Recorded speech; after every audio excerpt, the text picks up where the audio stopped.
cool thing is that this then feeds back. Once the behavior changes, once you get the person to sign petitions or to do whatever it is that you're trying to get them to do, right? They will start to experience these feedbacks in their own psychological system.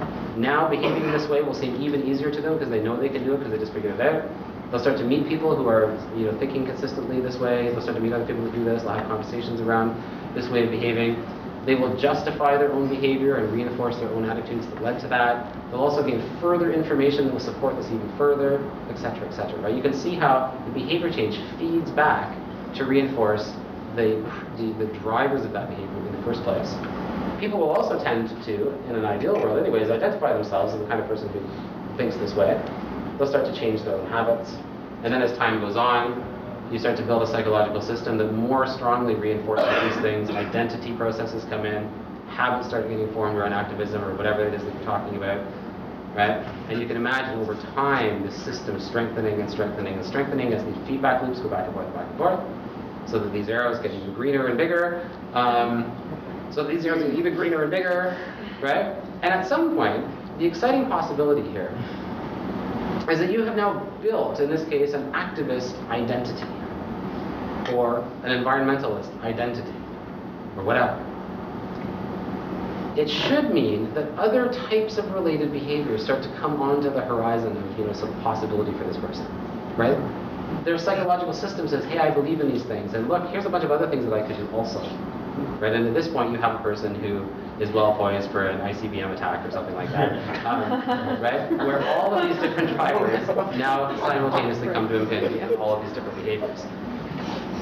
And so that's the hope of this feedback loop idea, is that you can achieve great behavior change by starting with relatively innocuous and simple to achieve behavior changes.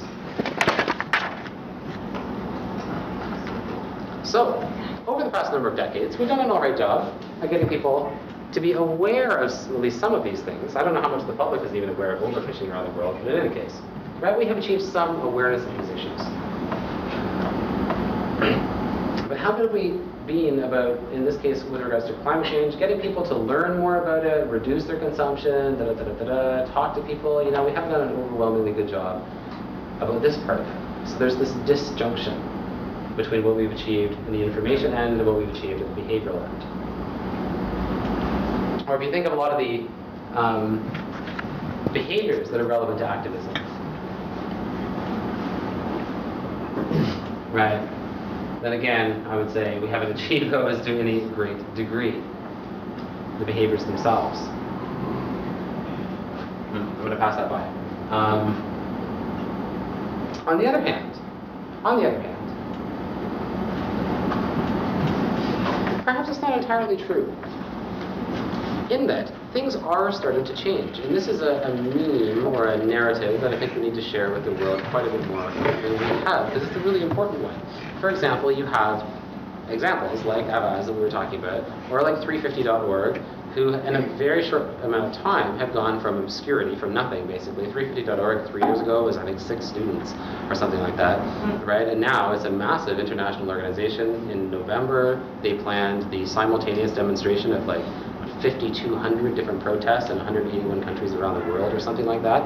It's an enormous day of global protest leading up to Copenhagen. And of course it wasn't sufficient, but they pulled that off in a couple of years, and going from just a couple of people. And now they have this fairly well-organized campaign that's getting people involved.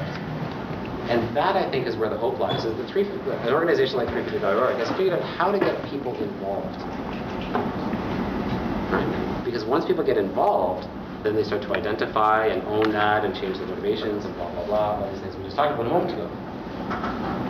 So you often hear about the many attitudinal variables to getting people involved in something like climate change activism, especially. For example, like we find in my lab, there's the whole social categorization of activists, and stereotypes against activists, basically. That these are people not like me. And so people that don't identify with that type of person won't exactly want to get involved in their cause. There's the relatively little experience people have in activism activities, right? So they feel that it's something they're unfamiliar with. Oh boy, there's the fact that I forgot to plug in my laptop, so it's about to run out of power. Excuse me for a second.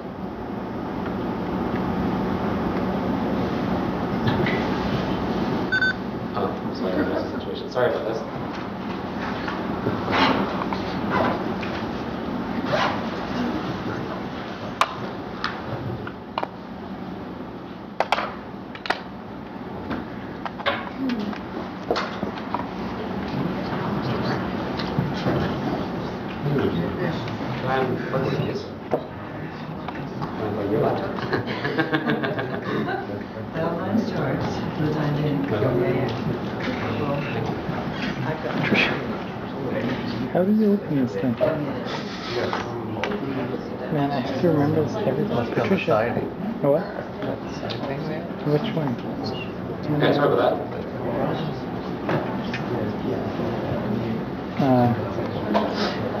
Okay, so just to reiterate there, so there's stereotypes that people have against activists themselves. There's expectations people have that they're not going to like activist-related activities, or that they're uncomfortable with protest or with dangerous types of things. They don't necessarily have that much experience with activism, so these are all sort of attitudinal barriers. You give people a message, you say you should take action. These are some of the things that tend to pop up to create resistance to that suggestion. And there's a variety of others as well. I mean, there's dislike of the behaviors themselves, like speaking out, getting involved in confrontation. There's a general disbelief that the behaviors will have any impact, that becoming an activist and speaking out and doing whatever will actually change things. There's climate change skepticism. And you could give an entire talk about why there's climate change skepticism, which comes down to people having a poor understanding of statistics, people having a relatively poor understanding of the science behind climate change, the climate change community's inability to adequately communicate about the climate science. You have a whole bunch of different sort of reasons why the science itself might have created some skepticism. Then you have a bunch of emotional barriers as well. And this could be, in my opinion, it is a fascinating psychological talk in and of itself. And people tend to just not like to feel bad, basically. So if you give them something that's going to make them feel bad, they are, all else being equal, motivated to defend themselves against it. Right? Now, one way you can defend yourself against something making you feel bad is by figuring out how to fix it. There's a problem, I can fix it, great, I don't feel bad anymore. But if it's really hard to fix, or if it makes you feel really, really bad, like it's, James Hansen talking about the end of civilization or something like that, then people can defend themselves against the negative emotions. Right? They can engage in denial, and just rejecting the messenger. They can grab onto other types of meaning systems to make themselves feel better. So you will often see that people that are put under threat or conditions of uncertainty, they will enhance their attachment to authority figures, for example, right? To nationalistic identities, for example, to religious sources of meaning in some cases, so that you can see people become less open-minded when put under conditions of threatening information.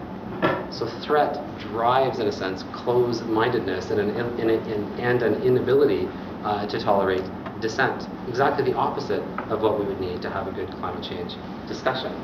So there's a whole bunch of attitudinal barriers, and how we get around these in the real world is a pretty big question in and of itself.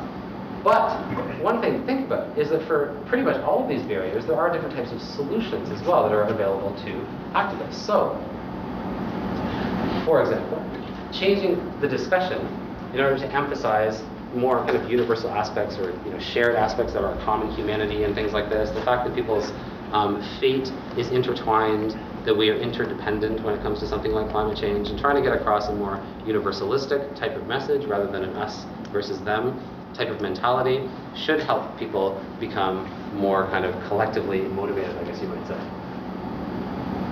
Using mixed communicators. So not just having, talking heads on TV talking about climate change, or science-looking type people talking about climate change, but having a variety of different people talk about it that will appeal to their own peer group and communities and stuff like this. Tapping into the existing social capital, or the sort of friendship networks